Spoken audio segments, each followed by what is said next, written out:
Good morning, everyone.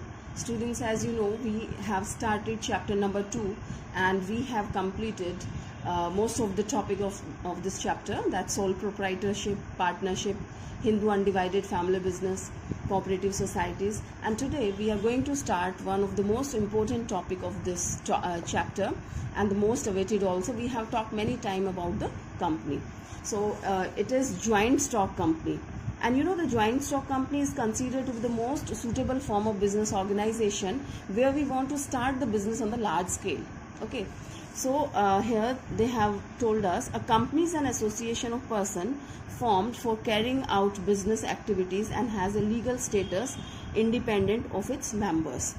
So it's having a unique features, not like your partnership and sole proprietor. They were having more or less a few common features, but here it's not like that.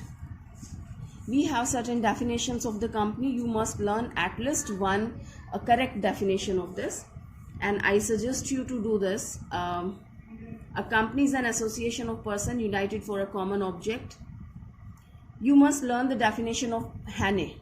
Okay, a company is an incorporated association which is an artificial person created by law having a separate entity with a perpetual succession and a common seal. Students, this definition, definition tells everything about the company, means it's explaining the features of company. Okay, so you must learn the definition of HANE. All right.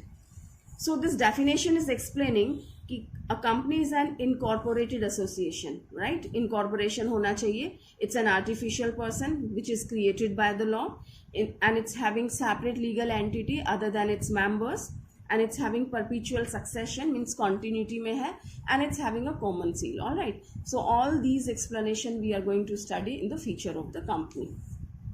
So students, one thing is very common कि company we start where we want to start our business on the large scale.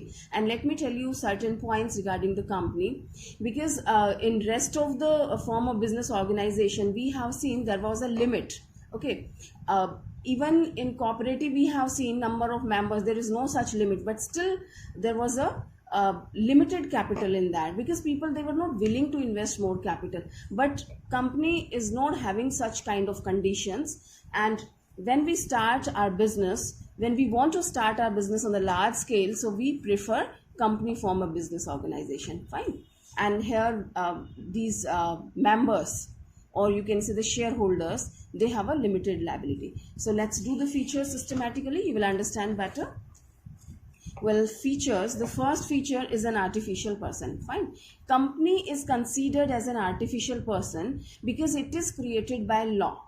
Okay, and this company is having all kind of right which a human being is having. See, human being can purchase assets on its own name. It can sell out the assets. It can enter in any contract. Okay, and it can do any work which it wants, legal work.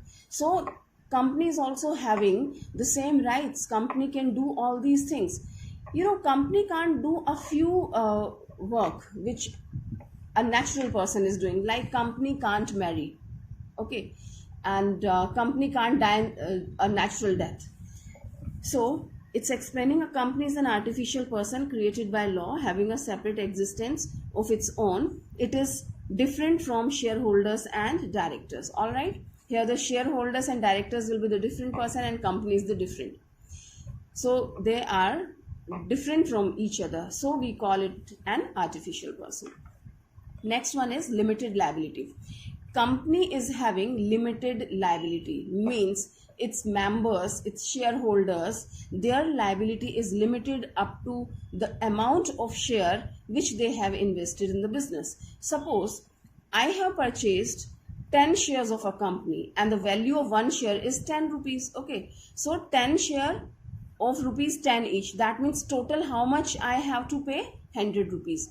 So tomorrow if any liability arises on the company, so company has to pay I have to pay only 100 rupees. Okay, because my share is up to 100 rupees, 10 shares and 10 rupees each, means total amount which is due from my side in any of the case, that is 100 rupees.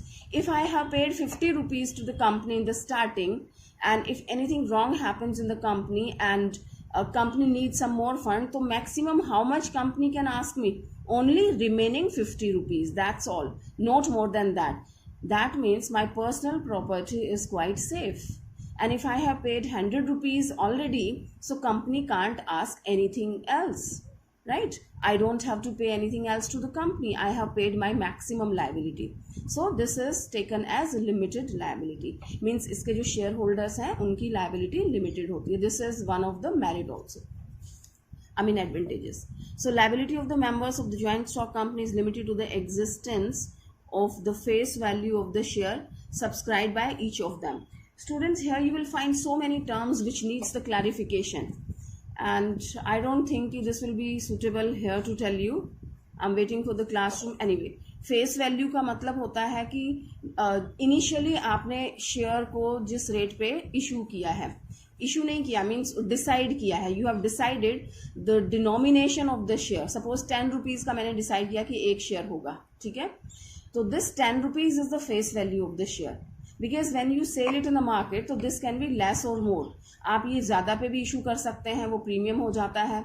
Less पे करते हैं वो discount हो जाता है. तो that all we will study next year in accountancy. Okay, so face value means the denomination which you decide for your share initially. Okay, next point, next feature is registration. Well, the registration of a joint stock company is legally compulsory under the Companies Act 2013.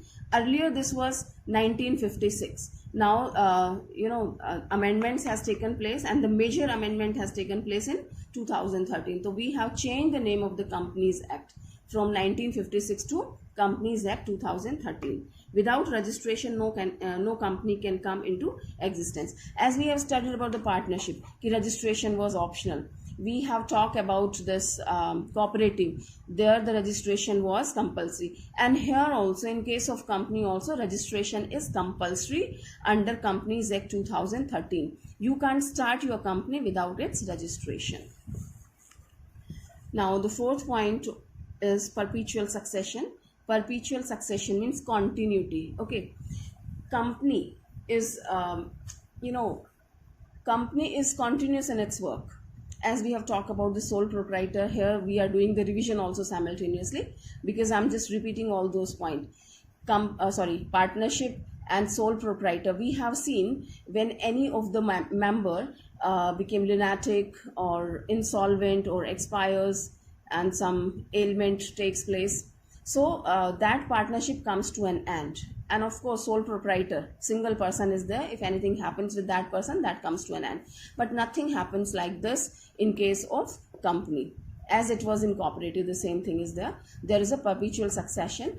Suppose all the shareholders of a company, they have assembled in one room and the bombshelling is there. Everyone dies. Not even a single person is alive.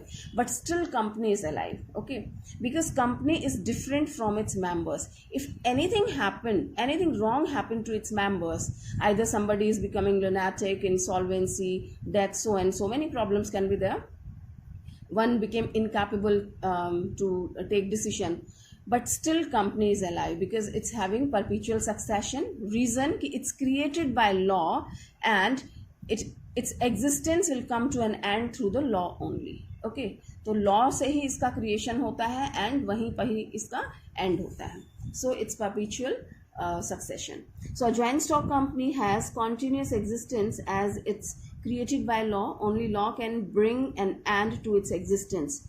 Man may come and man may go, but the existence of the joint stock company is not affected. In other words, due to death, insanity or disputes among the shareholders, the existence of the company is not affected, and in place of persons, other person may come and manage the affairs of the company. As if you talk about the directors, shareholders, so if the present people are not available, so some another people will come and do the work. Okay, but company alive.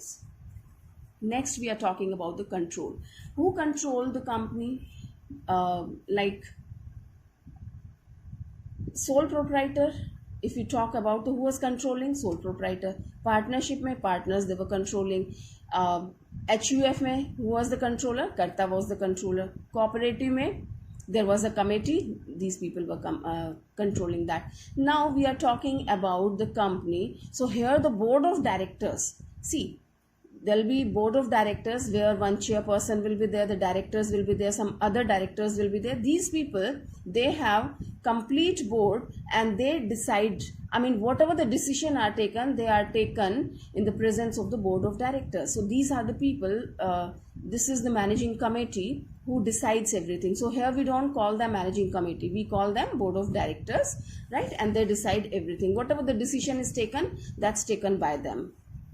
So the management and control of the affairs of the company is undertaken by the board of directors, which appoints the top management officials for running the business. The shareholders don't have the right to be involved in the day-to-day running of the business. Students, here if we see, shareholders are the owner of the company, and it's isn't it quite ridiculous that the owners are not permitted to take decision? Well, the reason is very clear. We have so many members. Okay, minimum, very soon we will study, but I tell you here only, minimum we require 2 and maximum 200 in case of private company. And in public company, minimum 7 and maximum there is no limit. Okay, so we have number of owners, number of shareholders are there. So if each and everyone comes to control, so this doesn't happen. If they are managing the affairs of company on day-to-day basis, so that's not possible. Okay, so we just appoint a few people in the board of directors, and they control this and they manage the company. Next one is separate legal entity. Separate legal entity, as we have talked, it's an artificial person having separate legal existence from its member. So it's a separate legal entity, other than its member. A joint stock company has a separate legal entity independent from those of its member, right? This is different from its member. It can carry on business in its own name, enter into contracts, buy, sell and hold property. Okay, so it can do the business on its own name. जो company है उसके नाम पे business होगा. Enter into contract से कोई भी contract कर सकती है. It can buy and sell the property. It can hold the property on its own name. Okay, and it can sue and can be sued. If some injustice is there, तो company किसी को court में sue कर सकती है, उस पे case file कर सकती है, and somebody else can also file a case against the company. So all these rights company is having because of its separate legal existence. Now the company and its members are separate individuals. I have told you many times, company अलग है and shareholders members अलग हैं. Here we call members to the shareholders. Shareholders को ही हम member कहते हैं. They are the owners. A company can carry on business in its own name. It can buy and sell assets on its own name, and it can enter into contract with outsiders in its own name. These all points we have already done. All right. Now next is common seal. Students, when we call it a person, it's an artificial person. So natural person has one more feature, it signs everything himself or herself, isn't it? We sign the document with our own hand. So if we talk about the company, but company has this right also. Okay, but how it signs? Because it's not a natural person, it's not having the hand. Okay, so we company has a common seal. एक seal create होती है which represents the company. You must have seen, students, when we provide you the report card, so there will be a seal of the school. School की एक stamp लगती है जिसको कि हम सील बोलते हैं. ठीक है, so here we call it a common seal. Whenever company decides something, right? So company's secretary, who is the secretary, you must have seen in the movie also कि कोई person होता है, तो if person is quite busy, for his or her help they appoint one personal secretary. Okay, so secretary is also doing the work on behalf of that person. तो यहाँ पे company के behalf पे secretary, company secretary बोलते हैं, जिसके लिए आपको CS करना पड़ता है. Okay, so company secretary sign on behalf of the company and उसपे common seal लगाते हैं. There is no value of the signature of the company secretary by the time company's seal is not used. Okay, so common seal is the official signature of the company. Being an artificial entity, a joint stock company can't act and sign itself. Understood? All the act of the company are authorized by its common seal. Whatever the decisions and work is done, so common seal is used there. All the papers to be signed by and on behalf of the company should bear the common seal or stamp, you can say, of the company. In the absence of it, the liabilities of the company can't be accepted. If you don't use the seal of the company, so that thing is not acceptable. The Companies Amendment Act 2015 has made the requirements of having a common seal optional by adding the word if any after the words common seal. Okay, so in 2015 they have done the amendment. If one wants to skip that, so they have to use this word if any after the word common seal ke baad if any, so you can skip that. Next is risk bearing. Well, who bears the risk? Here what your common sense is, so many people are there and the risk is also divided between everyone, but everyone's risk is limited up to the amount which they have invested in the company in the way of shares, because they have the limited liability. So unlike the case of sole proprietor or partnership firm, the risk of losses in a joint stock company is borne by all the shareholders. Of course, all the members will bear. All the shareholders in a company have to contribute to the debts to the extent of their share capital. Understood? कि कहाँ तक beer करते हैं losses को? अपनी share capital को, जितना उन्होंने शेयर इन्वेस्ट किया हुआ है बिजनेस में. The risk of loss gets spread over a large number of shareholders. All right, the share is not of a few people like partnership and sole proprietor. This has been spread between number of people. If you have 5 lakh shareholders in the company, so the risk has been divided between 5 lakh people. So hardly they have a little portion of the risk. Okay, and that is also to an limited extent. Next and last one is transfer of share. Students, if it is a private company, so it restricts the transfer of share. Transfer of share means share को बेच देना, किसी दूसरे को transfer कर देना. Suppose today I am the shareholder of a company and I just hand it over to somebody else. So the shareholders enjoy a right to transfer their shares to other person in the open market or at the stock exchange at the price prevailing in the market at that time, right? Transfer of share. Generally here they are talking about the public company. Students, this is the point where we will study later on also. Remember, we have private company, we have public company. Very soon we'll study this also. So private company mein there is a restriction on transfer of share. You can't transfer your share to anybody else. Okay, means private company generally family members, friends, the close relatives, they form a company. तो वो एक दूसरे की मर्जी के बिना transfer नहीं कर सकते. तो there is a restriction on transfer of share. जैसे आप पार्टनरशिप में नहीं कर सकते ना, and so in the same way they can't. But here they are talking about the public company. तो पब्लिक कंपनी में it's open and you must have listen about the stock exchange. Share market के बारे में सुना होगा, जहां पे रोज बहुत सारे शेयर्स खरीदे एंड बेचे जाते हैं. Okay, so here it is talking about the public company. So free transferability of the share is there. Number of time you can sell and purchase the shares in a day.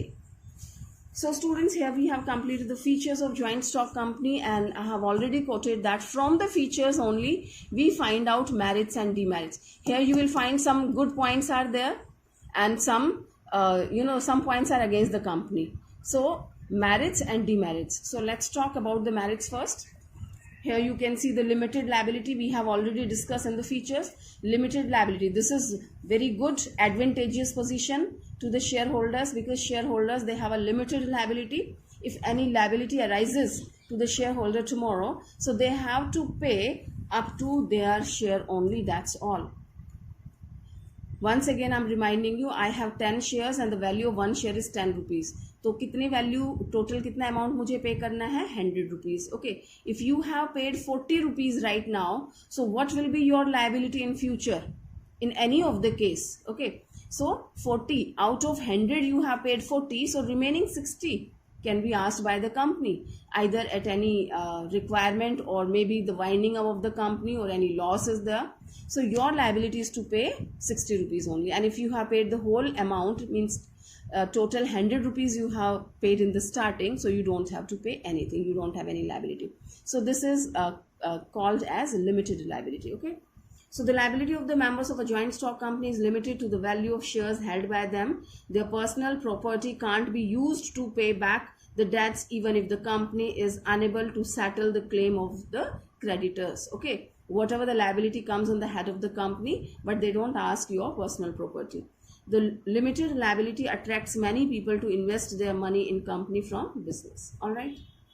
Next one is transfer of interest. This is also one of the merits. Students, you have purchased the share of any company and tomorrow you don't like that because the company is not giving you good returns in the way of dividend. जो company से shares खरीदने के बाद जो आपको return मिलती है उसको आप डिविडेंड बोलते हैं. ठीक है.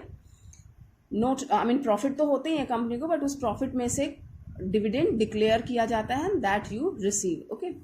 सो transfer of interest. A joint stock company permits its member to transfer their shares. So if you don't like the share of any company because it's not giving you returns, dividend, so you can sell it out. It's very easy for you. किसी भी दिन किसी भी moment आप चाहें तो वो sales अपने शेयर्स को सेल कर सकते हैं. तो शेयर्स को सेल करना means transfer of share. Transfer of interest, आपने अपने शेयर्स को किसी दूसरे के नाम पे ट्रांसफर कर दिया और उनसे पेमेंट ले लिया शेयर्स का. Okay. So joint stock company permits its member to transfer their shares. Free transferability of share provides liquidity to the members investment. Thus, if he needs cash, he can sell his shares through a broker. He can buy the shares of another company, more profitable company. All right, students. He's telling that if you don't like the share of one company, you can sell it and you can buy to your broker. You can sell and you can buy the share of any other company. Next advantage is perpetual succession. We have already discussed, means there is a continuity in the form of company. It's not, death and insanity, insolvency of any of the member or shareholder doesn't affect on the existence of a company. It's continuous. Okay. So the existence of joint stock company is permanent. Change in the status of shareholder doesn't affect the structure of the company. A company has a separate legal entity, therefore the death or insolvency of its member doesn't affect its existence. Fine. Next we have scope for expansion.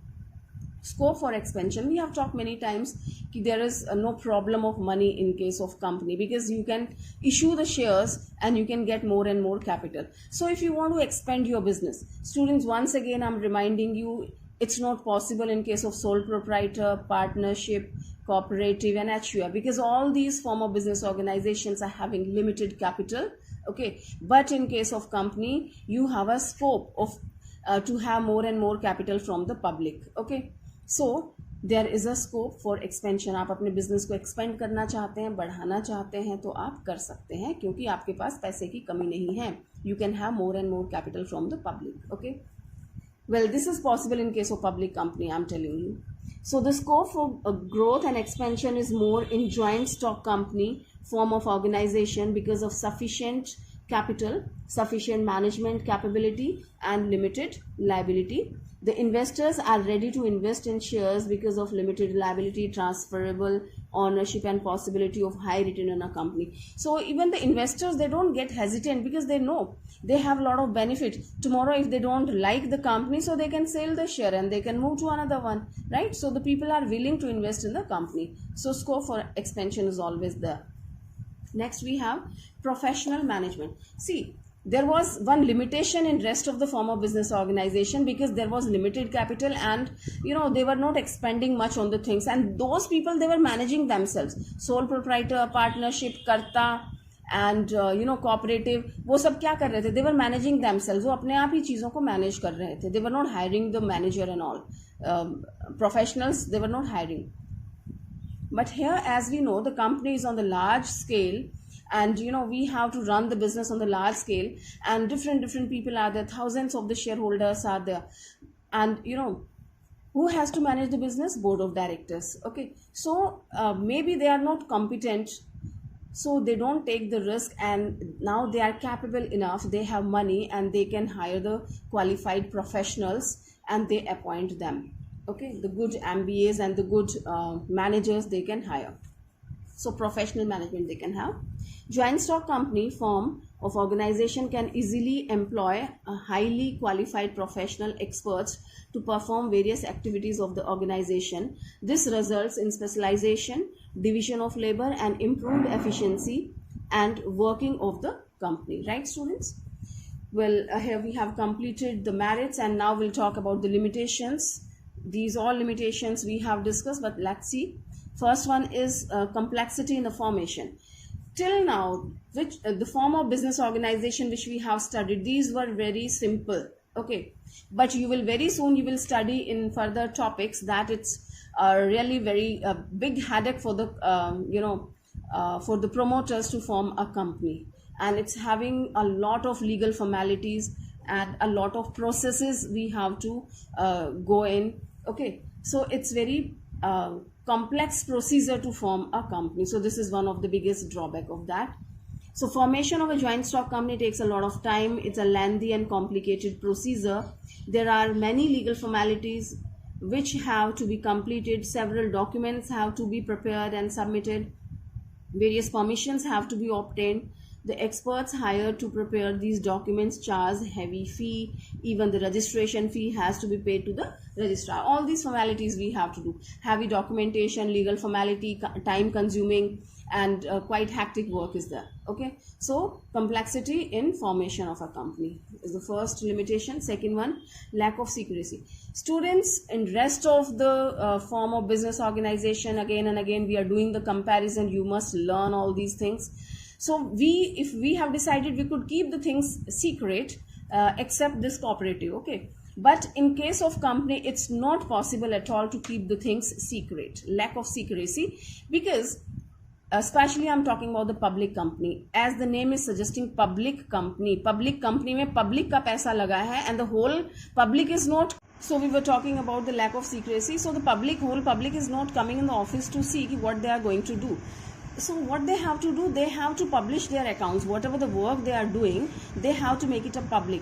And when they complete their accounting procedure, they prepare the final accounts. So they have to give it in the journals, newspaper. I mean, they have to publish it. Okay, they have to tell the public. Okay, because this is a public company. So no secrecy can be kept. Next one is impersonal work environment. Impersonal. There was a direct relation with the work and effort. Whatever work you do, if you do the hard work, so you are getting the return. But here it's not like that. There is a lack of effort and personal involvement of the officers of the company due to separation of ownership and management of a company. The large size of a company further makes it difficult for the owners and top management to maintain personal contact with employees, creditors and customers, right students? So here they are not personally in touch of those one. In rest of the business organization, they were directly in touch of their creditors, their customers, employee, but here it is not like that.